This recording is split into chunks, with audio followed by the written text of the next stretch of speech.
ಜಯಂತ್ಯೋತ್ಸವ ಇದು 300ನೆಯ ಜಯಂತ್ಯೋತ್ಸವದ ಕಾರ್ಯಕ್ರಮ. ಅಂದರೆ ಮಾರ್ಚ್ 2ನೇ ತಾರೀಕು ಜಯಂತ್ಯೋತ್ಸವದ ಕಾರ್ಯಕ್ರಮವನ್ನು ಕೈವಾರ ಮಠದಲ್ಲಿ ಇಡೀ ಕರ್ನಾಟಕದಾದ್ಯಂತ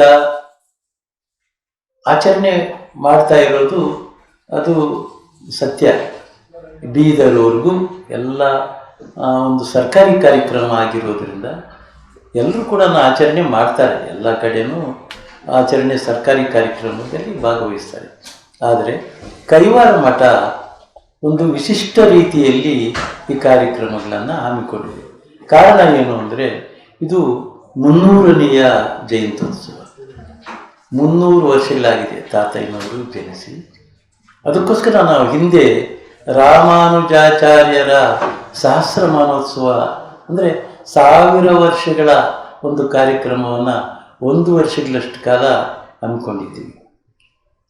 ಅದೇ ರೀತಿ ಇದನ್ನು 300 ವರ್ಷಗಳ ಕಾರ್ಯಕ್ರಮವನ್ನು 1 ವರ್ಷಗಳಷ್ಟು ಕಾಲ ನಾವು ಹಮ್ಮಿಕೊಂಡಿದ್ವಿ. ಇದೇನಪ್ಪ ರಾಮಾನುಜಾಚಾರ್ಯರಿಗೂ ತಾತನವ್ರಿಗೂ ಯಾಗಪ್ಪ ಅಂತ ತಮಗೆ ಅನಿಸಿರ್ಬೋದು. ಅಂದರೆ ರಾಮಾನುಜಾಚಾರ್ಯರು ಯಾವುದೇ ಕುಲ ಮತ ಭೇದ ಇಲ್ಲದೆ ಸಾಗಿರ್ತಕ್ಕಂತಹ ಮಹಾನ್ ವ್ಯಕ್ತಿಗಳು, ಸಮಾನತೆಯನ್ನು ಸಾರಿರ್ತಕ್ಕಂತಹ ಮಹಾಜ್ಞಾನಿಗಳು. ಅವರು ಓಂ ನಮೋ ನಾರಾಯಣಾಯ ಮಂತ್ರವು ನೀವು ಯಾರಿಗೂ ಹೇಳಬಾರ್ದು ಅಂತ ಗುರುಗಳು ಅವ್ರಿಗೆ ಹೇಳಿರ್ತಾರೆ. ಹೇಳಿದರೆ ನೀನು ನರಕಕ್ಕೆ ಹೋಗ್ತೀಯ ಅಂತ ಹೇಳಿರ್ತಾರೆ. ರಾತ್ರಿಯಲ್ಲಿ ಯೋಚನೆ ಮಾಡ್ತಾರೆ, ನಾನೊಬ್ಬ ನರಕಕ್ಕೆ ಹೋದರೂ ಚಿಂತೆ ಇಲ್ಲ, ಎಲ್ಲರೂ ಸ್ವರ್ಗಕ್ಕೆ ಹೋಗಲಿ ಅಂತ. ಅದು ಉದಾರವಾದಂಥ ಮನೋಸ್ಥಿತಿ. ಎಲ್ಲರನ್ನೂ ಕರೆದು ಎಲ್ರಿಗೂ ಆ ಮಂತ್ರವನ್ನು ಹೇಳಿದ್ದಾರೆ. ಹೇಳಿರ್ತಕ್ಕಂಥ ಮಹಾಜ್ಞಾನಿಗಳು ರಾಮಾನುಜಾಚಾರ್ಯರು. ಅಂದರೆ ಆಗಿನ ಕಾಲದಂತೆ, ಅಂದರೆ ಬಸವಣ್ಣನವರು ಗಿಂತಲೂ ಮೊದಲೇ, ಬಸವಣ್ಣನವರಿಗಿಂತಲೂ ಮುಂಚೆಯೇ ಸಮಾಜ ಸುಧಾರಣೆಯನ್ನು ಮಾಡಿರ್ತಕ್ಕಂಥವ್ರು ಬುದ್ಧನ ನಂತರ ರಾಮಾನುಜರು.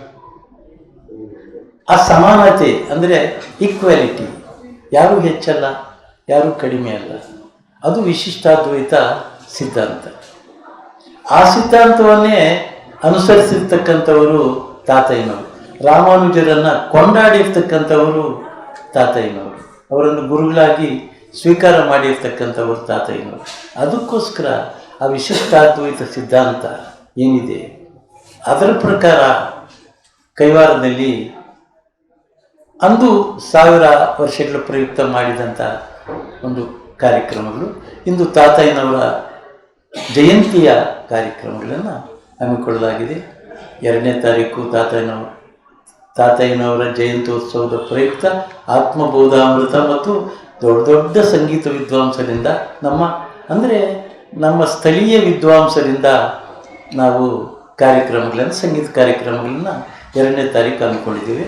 3ನೇ ತಾರೀಕು ರಥೋತ್ಸವದ ಅಮರನಾರಾಯಣ ಸ್ವಾಮಿಯ ರಥೋತ್ಸವದ ಪ್ರಯುಕ್ತ ಬೆಳಿಗ್ಗೆ 7:30-8 ಗಂಟೆಗೇ ರಥೋತ್ಸವ ಪ್ರಾರಂಭ ಆಗ್ತದೆ. ಅಂದು ಒಳ್ಳೆಯ ಹರಿಕತೆಯನ್ನು ಮಾಡಿದ್ದೀವಿ ನಾವು. ಇದು ಜಮುನಾ ಭಾಗವತಾರಣಿ ಅಂತ ದೊಡ್ಡ ಹರಿಕತೆಯಲ್ಲಿ ಅವರು ಹೆಚ್ಚಿನ ಮನ್ನಣೆಯನ್ನು ಪಡೆದಿರ್ತಕ್ಕಂಥವ್ರು. ಅವರು ಸಂಜೆ 7 ಗಂಟೆಯಿಂದ ರಾತ್ರಿ 10 ಗಂಟೆವರೆಗೂ ಹರಿಕತೆಯನ್ನು ಮಾಡ್ತಾರೆ. ಆನಂತರ ನಾಟಕ ಇರ್ತದೆ, ಕನ್ನಡದ ಒಂದು ಪೌರಾಣಿಕ ನಾಟಕ. ಮತ್ತು ತಾತಯ್ಯನವರ ಜಯಂತಿ 4ನೇ ತಾರೀಕು ಇರ್ತದೆ. ತಾತಯ್ಯನವರ ಒಂದು ಜಯಂತಿ ಪ್ರಯುಕ್ತ ಅವ್ರ ರಥೋತ್ಸವ ಇರ್ತದೆ. ಅವ್ರದ್ದು ಆ ರಥೋತ್ಸವ 1:30 ಗಂಟೆಗೆ ಮಧ್ಯಾಹ್ನ ಇರ್ತದೆ. ಅಂದು ಕೂಡ ರಾತ್ರಿ ಎಲ್ಲ ನಾಟಕ ಇರ್ತದೆ. 1000 ಜನ ಭಕ್ತಾದಿಗಳು ಬಂದಿರ್ತಾರೆ. ಆನಂತರ ನಾವು ವರ್ಷದ ಕಾರ್ಯಕ್ರಮಗಳನ್ನ ಹಮ್ಮಿಕೊಂಡಿದ್ದೀವಿ. ಮಾರ್ಚ್ ತಿಂಗಳಲ್ಲಿ ಚಿಂತಾಮಣಿ ತಾಲೂಕು ಮೊದಲನೇ ಪ್ರಾರಂಭ. ಶಂಕರ ಮಠದಲ್ಲಿ ನಾವು ಪೋತನ ಭಾಗವತ ಮತ್ತು ಅಮರನಾರಾಯಣ ಶತಕವನ್ನು ಮೊದಲನೆಯ ವಾರ ಅಂದರೆ 7ನೇ ತಾರೀಕು ಅಲ್ಲಿ ಶುರು ಮಾಡ್ತಾ ಇದ್ದೀವಿ. 2ನೇ ಸೆಕೆಂಡ್ ಸ್ಯಾಟರ್ಡೇ ಏನಿದೆ ಅದು ಆತ್ಮಬೋಧಾಮೃತ ಕಾರ್ಯಕ್ರಮ ಪೂಜ್ಯ ಧರ್ಮಾಧಿಕಾರಿಗಳು ಇರ್ತದೆ. ಮುಖ್ಯವಾಗಿ 3ನೇ ಒಂದು 21ನೇ ತಾರೀಕು ಪ್ರತಿ ತಿಂಗಳು ಕೂಡ ರಾಮದಂಡು ಅಂತ ದೊಡ್ಡ ಕಾರ್ಯಕ್ರಮ ಅಂದ್ಕೊಳ್ತೀವಿ. ಸಾವಿರಾರು ಜನ ಭಕ್ತಾದಿಗಳು ರಾಮದಂಡು ಕಾರ್ಯಕ್ರಮದಲ್ಲಿ ಭಾಗವಹಿಸ್ತಾರೆ.